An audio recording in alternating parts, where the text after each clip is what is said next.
आपण AC circuit containing resistance, inductance and capacitance in series आपण पाहिलं होतं. टॉपिकचं नाव आहे AC सर्किट containing रेजिस्टर पाहिजे होतं, inductor and capacitor in series असं पाहिजे होतं. तर हा इंडक्टर आहे, इंडक्टरचं डायग्राम आहे. इंडक्टर, त्यानंतर हा आहे कॅपॅसिटर आणि हा आहे रेजिस्टर. तर they are connected in series, त्यांना सिरीज मध्ये कनेक्ट केलेला आहे.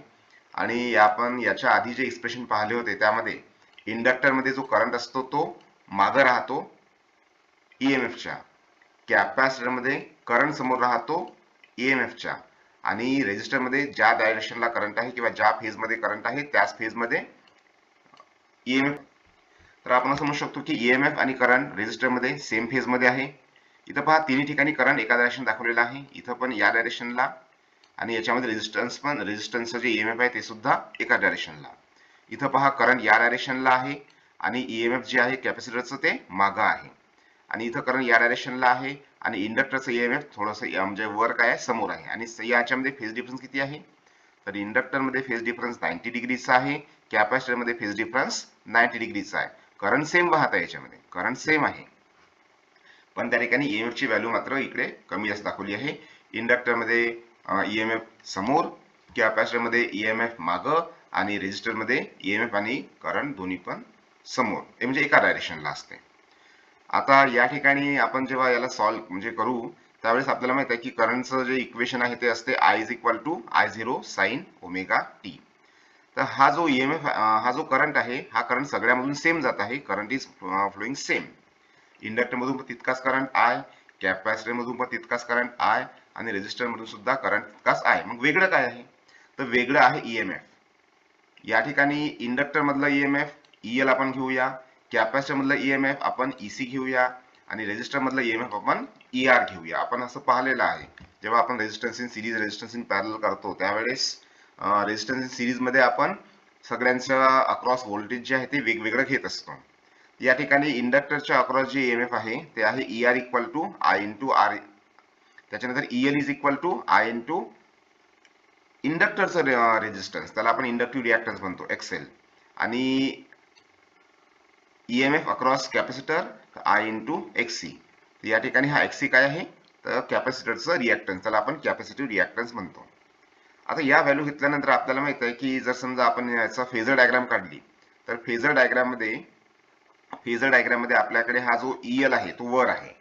EL या ठिकाणी वर घेतलेला आहे, तो करंटच्या इकडे पहा, या साईडला इथं घेतलेला आहे करंट. तर करंट घेतला आहे अलॉंग एक्स ऍक्सिस, त्याला आपण I0 दाखवलेला आहे. आणि त्याच्यानंतर EL जो आहे तो इकडे दाखवलेला आहे कारण तो लीड करतो, आणि EC जो आहे तो या डायरेक्शनला दाखवला आहे कारण तो लॅग करतो, तो मागा आहे. मागा आहे त्यामुळे आपण याला खाली दाखवलेला आहे, हा समोर आहे त्यामुळे आपण याला वर दाखवलेला आहे. आता इथं या ठिकाणी जस्ट सपोज आपण कन्सिडर केला की EL हा इज ग्रेटर दॅन EC. तर EL जर समजा आहे तो ग्रेटर दॅन EC असेल तर याचं रिझल्टंट काय राहील, तर रिझल्टंट राहील EL - EC, तो इथपर्यंत आहे. EL - EC जो आहे तो या ठिकाणी इथपर्यंत, म्हणजे इथपर्यंत OB डॅश ने दाखवलेला आहे तो EL - EC. तर हा EL - EC आणि हा ER, तर हे दोन्ही पण त्या ठिकाणी फोर्स अप्लाय करतील, आणि त्या ठिकाणी याचं बाय द पॅरलेलोग्राम लॉ आपल्याला त्याचं रिझल्ट मिळेल ओके. आणि ओके त्याला आपल्याला त्याचं रिझल्ट दाखवतो. आणि बाय पॅरलेलोग्राम आपण त्यामध्ये त्याचा जर फेज घेतला, दोघांमधला जो फेज आहे तो समजा त्या ठिकाणी, म्हणजे या रिझल्ट मधला जो फेज आहे तो आपण फाय जर घेतला तर आपल्याला मिळेल या ठिकाणी ER² प्लस धिस व्हॅल्यू, म्हणजे याचा स्क्वेअर प्लस याचा स्क्वेअर. तर याला आपण म्हणू शकतो हा काय आहे, ER आहे, दिस इज अवर ER. तर ER चा स्क्वेअर आणि सोबतच EL - EC चा स्क्वेअर. तर या ठिकाणी याचा आपण पायथागोरस थेरम पण काढू शकतो आपण याला, कारण हा आपला राईट अँगल ट्रायंगल दिसतंय. तर EL - EC चा स्क्वेअर आणि प्लस R². तर हे जे आहे इथं आपण घेतलेलं पहा, EL - EC चा स्क्वेअर आणि R², त्याचा आपण रूट घेतला, आपल्याला E0 मिळेल, म्हणजे रिझल्टंट त्या ठिकाणी EMF जे आहे ते मिळेल आपल्याला. आणि मग या ठिकाणी इथं ER आपल्याला माहितच आहे, ER किती आहे, ER आहे I × R. त्याच्यानंतर EL आणि EC किती आहे, तर I × XL. EC आहे I0 म्हणजे I × XC. तर या ठिकाणी जर आपण इथं पीक व्हॅल्यू घेत असेल तर या ठिकाणी करंटची आपण पीक व्हॅल्यू घ्यावं लागेल, म्हणून या ठिकाणी I0R I0 XL I0 XC असं घेतलेलं आहे. ओके, तर या ठिकाणी पहा इथं I0 स्क्वेअर होईल, इथं पण I0 स्क्वेअर येईल, इथं पण I0 स्क्वेअर येईल आणि आपण त्यांना कॉमन काढूया आणि कॉमन काढल्यानंतर त्याला बाहेर काढूया. रूटच्या बाहेर निघाला, आतमध्ये होता तो I0 स्क्वेअर होता, रूटच्या बाहेर निघाला त्यावेळेस तो I0 राहील. मग राहिलं काय, तर R square plus XL minus XC चा स्क्वेअर. त्याच्यानंतर हे जे आहे E0 divide by I0. E0 म्हणजे काय, तर पीक व्हॅल्यू EMF आणि I0 म्हणजे काय, पीक व्हॅल्यू करंट. आणि आपल्याला माहित आहे की व्होल्टेज डिवाइड बाय करंट म्हणजे काय होते, रेझिस्टन्स. तर या ठिकाणी हे जे आहे म्हणजे हा जो इंडक्टर आहे, कॅपॅसिटर आहे आणि रेझिस्टर आहे, या तिघांचं एकूण मिळून एकत्रित जे रेझिस्टन्स आहे याला आपण एक वेगळं नाव देऊया, त्याला म्हणूया आपण Z म्हणजे इम्पिडन्स.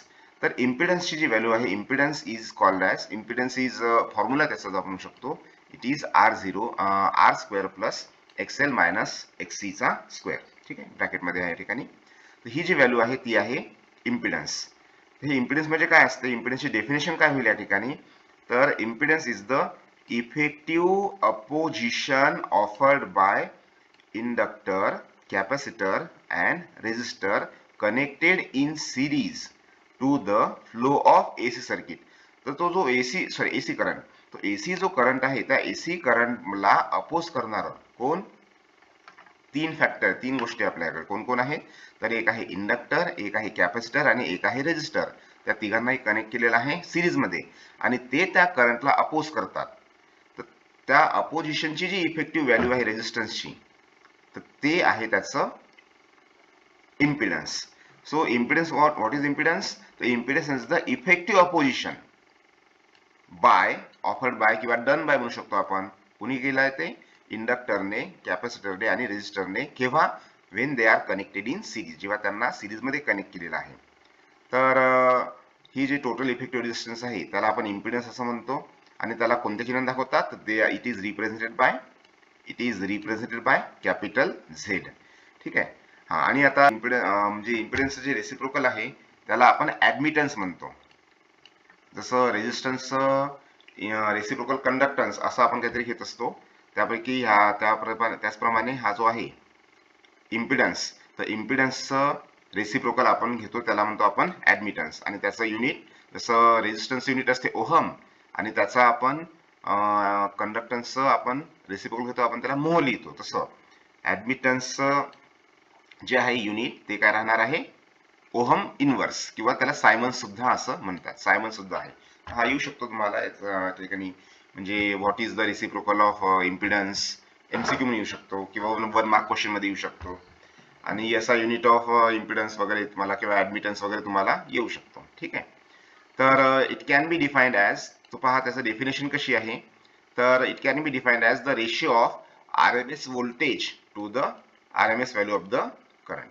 म्हणजे तुम्ही अशी सुद्धा त्याची डेफिनेशन लिहू शकता, RMS value of the voltage to the RMS value of the current. पहा ना, या ठिकाणी E0 आहे, I0 आहे, आपण इथं ERMS लिहिलं तर इथं IRMS येईल, इथं आपण E लिहिलं तर इथं I येईल. या पद्धतीने त्याच्या व्हॅल्यूज आहेत. तर या ठिकाणी त्याचं जे RMS म्हणजे या ठिकाणी याचं जे रेझिस्टन्स आहे त्या रेझिस्टन्सला आपण ऍडमिटन्स या इम्पिडन्स या नावाने दर्शवतो. ठीक आहे. तर इम्पिडन्सचं SI युनिट आपण त्या ठिकाणी ओहमने दाखवत असतो.